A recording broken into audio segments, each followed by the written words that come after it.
Hi, I'm Elizabeth from the St. Mary's County Library.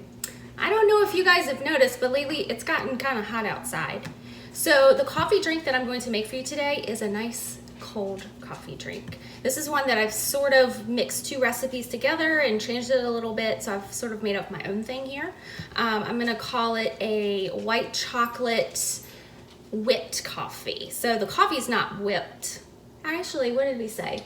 White chocolate coffee whip. I reversed the words there. So I'm gonna make a cold white chocolate drink with no coffee in it, and then I'm gonna make a whipped cream that's coffee flavored. We're gonna put that on top of our white chocolate drink. I hope it tastes delicious. It sounds delicious. So the first thing that we need to do is we need to have 4 tablespoons, 4 tablespoons or 2 ounces of white chocolate. And I'm using just baker's chocolate. Put that in my little pan.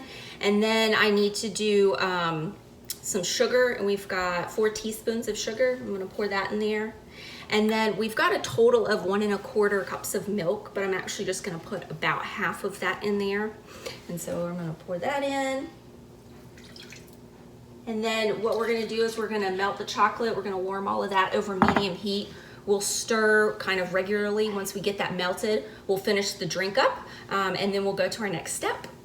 Okay, so the white chocolate is all melted in our drink. So I've turned the heat off, and I'm just gonna pour the remainder of the milk in here. I'm just gonna kind of stir it while I pour it in.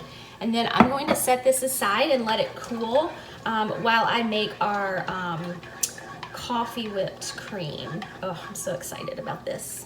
Okay, so we're ready to make the coffee whipped cream. I keep trying not to say whipped coffee. So coffee whipped cream for the top of our white chocolate drink. So the recipe for this I got from thefirstyearblog.com, and she recommends that when you're making a whipped cream to put your mixing bowl in the freezer for about 10 minutes, and then also your mixers as well.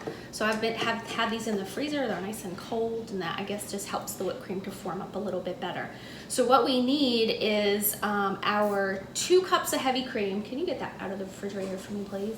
And we'll also need half a cup of powdered sugar, and then we're gonna do, she says 2 teaspoons of instant coffee. I did 3 teaspoons just to make it a little bit stronger and see what happens. So I'll put in my heavy cream, I have 2 cups of that.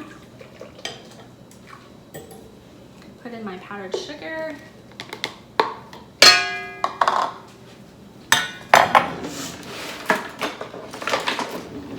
And then we'll put in our instant coffee, and then we're gonna whip it for 4 to 5 minutes. And when you do that, you want to make sure that it has stiff peaks in it and that you can kind of scoop it up with a spoon. It's more solid, like whipped cream basically, but it's just going to be dark because it's going to be coffee flavored. So let's see what we get. All right, so we finished our whipped cream, our coffee flavored whipped cream. I put it into this piping bag just so we can make it look pretty, but you don't have to do that. You can just scoop it onto your drink. One of the great things about this stuff is that you can use it on cakes, cookies, pies, whatever you can think of to put the whipped cream on that you think would taste great with a coffee whipped cream flavor.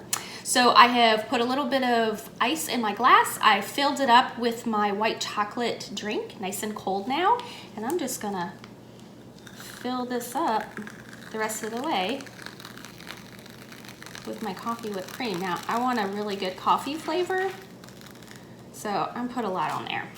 And then if you want, one last thing, I don't know if you guys know this about me, but I love my caramel. I think I might have told you that once or twice. I'm gonna drizzle a little bit on the top. Delicious.